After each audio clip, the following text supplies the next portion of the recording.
लेकिन इस बीच बहुत बड़ी खबर आती हुई रिलायंस रिटेल में एक और इन्वेस्टमेंट हुआ है पीआईएफ की तरफ से 9,555 करोड़ का निवेश है, यानी लगभग 2.04% के आसपास का यहां पर निवेश किया है। लेकिन चलिए तमाम डिटेल्स लेंगे हमारे सहयोगी यतिन मोहता से।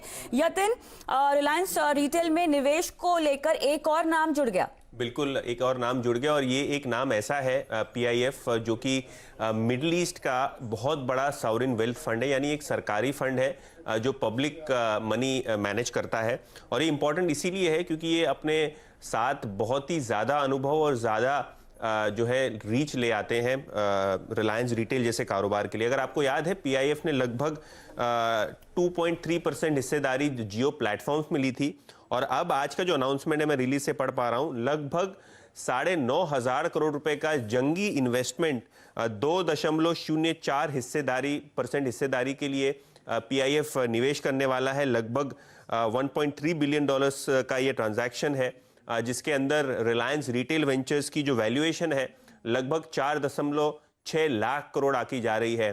तो बहुत ही अच्छे वैल्यूएशन पे ये ट्रांजैक्शन को रूपरेखा दी गई है और एक बहुत बड़े समय के बाद हम एक बड़ी अनलॉकिंग वापस से देख रहे हैं रिलायंस रिटेल वेंचर्स के साथ।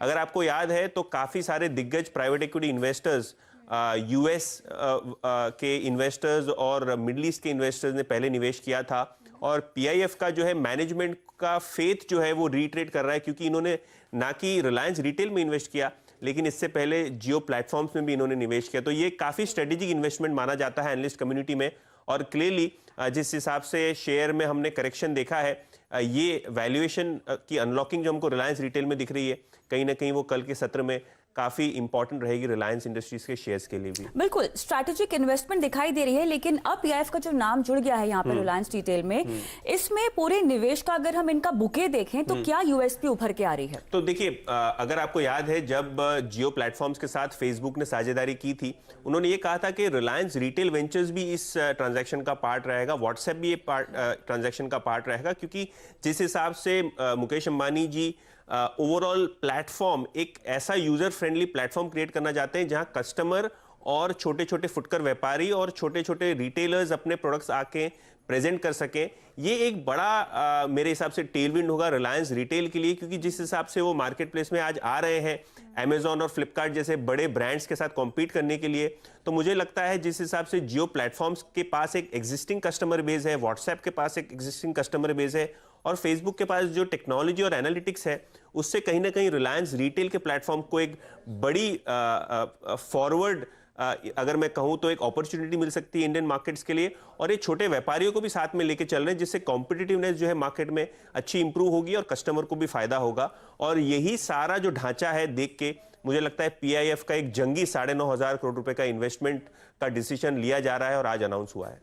बिल्कुल यतिन, यहाँ पर एक और बात मुझे आपसे समझनी है क्योंकि अब तक 47,265 करोड़ का निवेश हो चुका है। जिन जिन प्रपोर्शन में ये इन्वेस्टमेंट हो रहा है, इसको एज अ मार्केट एक्सपर्ट आप कैसे देखते हैं? तो देखिए, रिलायंस रिटेल वेंचर्स की अगर आप वैल्यूएशन की बात करें तो लगभग 2.5 लाख करोड़ रुपए का पहले मार्केट का एंटिसिपेशन था कि उस तरीके से वहां देखा जाए, लेकिन जब चेयरमैन ने ये कहा रिलायंस इंडस्ट्रीज के कि यहाँ हम लोग आईपीओ लाने वाले हैं, हम लोग इसको स्केल अप करने वाले हैं, फ्यूचर रिटेल के साथ भी ट्रांजैक्शन हुआ, उसके बाद जो एंटरप्राइज वैल्यू है पूरे बिजनेस का लगभग 4.5 लाख करोड़ के ऊपर हमको देखने को मिल रहा है। तो बहुत ही जबरदस्त छोटे समय में हमने वैल्यूएशन को अप्रिशिएट होते देखा है पिछले 1-2 सालों में और 4.5 लाख करोड़ का अगर आप वैल्यूएशन रिलायंस रिटेल वेंचर्स को दें और उससे थोड़ा ऊपर अगर आप जियो प्लेटफॉर्म्स को दें तो ये दो एसेट्स मिलके ही लगभग 10 लाख करोड़ का वैल्यूएशन रिलायंस इंडस्ट्रीज को पास ऑन करते हैं। और जैसे कि पहले हमने रिलायंस इंडस्ट्रीज के ईजीएम में भी सुना है कि कहीं ना कहीं ये दोनों बिजनेसेस रिलायंस जियो और रिलायंस रिटेल वेंचर्स, ये दो कंपनी के आईपीओ या लिस्टिंग पे भी विचार होगा जो एक बड़ा अनलॉकिंग होगा।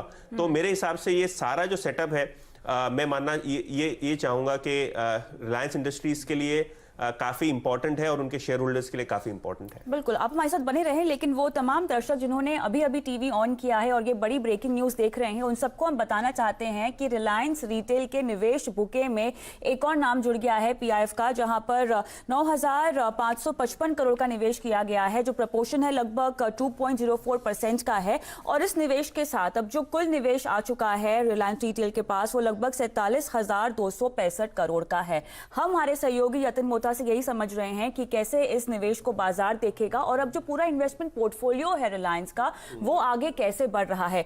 जो ज्योग्राफिकल डाइवर्सिफिकेशन है तमाम निवेशकों के, इसको ये कितने मायने रखते हैं? देखिए कविता, थोड़े दिनों पहले हमने देखा था फ्यूचर रिटेल के साथ इन्होंने करार किया, पूरा ट्रांजैक्शन जो है अभी अंडर प्रोसेस है।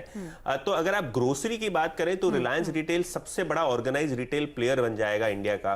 और इसके अलावा अगर आप ऑनलाइन प्लेटफॉर्म और ऑनलाइन ट्रांजैक्शन जिस हिसाब से देश में हमने बढ़ते हुए देखे हैं, जियो का जो जियो मार्ट एप्लीकेशन है जहां आप जाके ग्रोसरीज और अपने खाने पीने की सामान जो है ऑर्डर कर सकते हैं, वो भी एक काफी इंपॉर्टेंट माना जाता है क्योंकि इससे स्केल मिल सकती है, इससे रीच मिल सकती है। तो ऑनलाइन और ऑफलाइन दोनों ही जगह पे रिलायंस रिटेल का मार्केट शेयर फ्यूचर रिटेल के साथ ट्रांजैक्शन होने के बाद काफी बड़ा हो जाएगा। और अभी आगे चलते हुए जो ब्रिक एंड मोटर फॉर्मेट है, जो स्टोर फॉर्मेट है, उससे उभर कर कंपनी अभी एक ई कॉमर्स जायंट की तरीके से जानी जाएगी। और मेरे हिसाब से ये जो सारा निवेश लाया जा रहा है रिलायंस रिटेल में, वो कहीं ना कहीं ऑनलाइन अपॉर्चुनिटी को एड्रेस करने के लिए देखने को मिलेगी। और टीयर 2 सिटीज और टीयर 3 सिटीज जो छोटे क्षेत्र हैं इंडिया के, उनको कवर करने की कोशिश कहीं ना कहीं मैनेजमेंट करने को देखेगा। ऑलराइट, तो क्लियरली जो जिस भी तरह के निवेशक ज्वाइन हुए हैं, उनकी एक्सपर्टीज का इस्तेमाल तो किया ही जाएगा। और हम चाहते हैं कि दर्शकों को बाजार के दिग्गजों का भी एक व्यू देना चाहिए। क्या हमारे साथ मार्केट एक्सपर्ट गौरांग शाह जुड़ गए हैं? ओके, गौरांग, स्वागत है आपका सीएनबीसी आवाज पर। तो एक और बड़ी खबर आती हुई, जहां रिलायंस रिटेल में पीआईएफ ने निवेश किया है 9,555 करोड़ का। कैसे देखते हैं आप इस नाम को? धन्यवाद कविता आपका, और आप सभी को शुभ दिन हमारे तरफ से। तो मेरे ख्याल से और एक इतिहास और एक शिखर रिलायंस इंडस्ट्रीज ने हासिल किया है इस निवेश के जरिए रिलायंस रिटेल में। और जिस प्रकार से अभी विश्लेषण हमारे मित्र यतिन जी भी कर रहे थे, हमें लग रहा है कि ये बहुत जरूरी है, क्योंकि आने वाले समय में जिस तरीके से परिवर्तन हो रहा है तकनीक टेक्नोलॉजी को लेकर के, उसको ध्यान में रखते हुए ऑनलाइन ऑफलाइन की बिक्री और उसके साथ साथ ये जो फ्यूचर रिटेल का अधिग्रहण किया है, ये अगर आप पूरी तस्वीर सामने रखें और एक विश्लेषण लेना चाहे उसको, तो मेरा मानना है कि बहुत ही आगे बढ़ने वाला कदम है। और एक चीज बहुत जरूरी है यहाँ पर समझना कविता, कि आपकी वित्तीय परिस्थिति बहुत ही मजबूत होनी चाहिए जब आप इस प्रकार के शिखर पर खड़े हो। और हफ्ते 2 हफ्ते महीने भर में आपने इतना बड़ा लोगों को आकर्षित किया है, विदेशी निवेशकों को आपके कंपनी में आकर के रिटेल में या जियो में निवेश करने के लिए।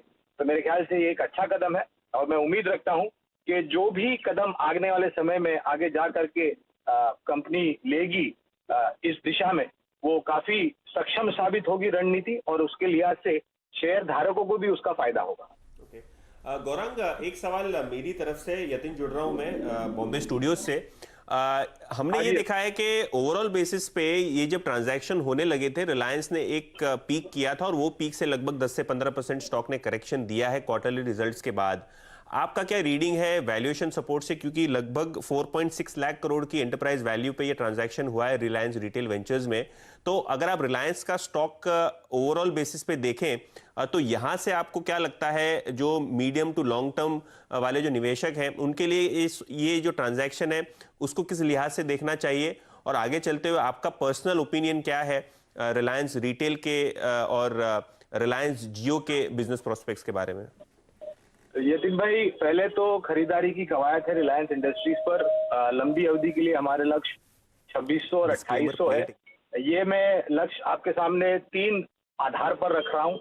एक तो है रिटेल का कारोबार आगे बढ़ना और इतना बड़े निवेशकों को अंतर्राष्ट्रीय स्तर पर अपने तरफ आकर्षित करना। दूसरा है जियो का कारोबार और सबसे बड़ी सेल्यूलर सर्विस प्रोवाइडर कंपनी के रूप में उभरी है जियो। और तीसरा है, जो कि चेयरमैन साहब श्रीमान मुकेश अंबानी जी ने बताया था एजीएम के दौरान, वो है क्रूड टू केमिकल्स का कारोबार।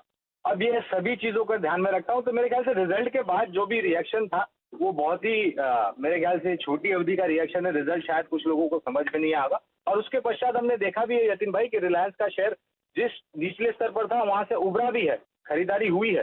तो मेरे ख्याल से अगर आप लंबी अवधि के निवेशक है, आपको चिंता करने की बिल्कुल जरूरत नहीं है। निश्चिंत रहे, निवेश बना करके रखें अगर निवेश है तो, अगर नहीं है तो मौका ढूंढे निवेश करें।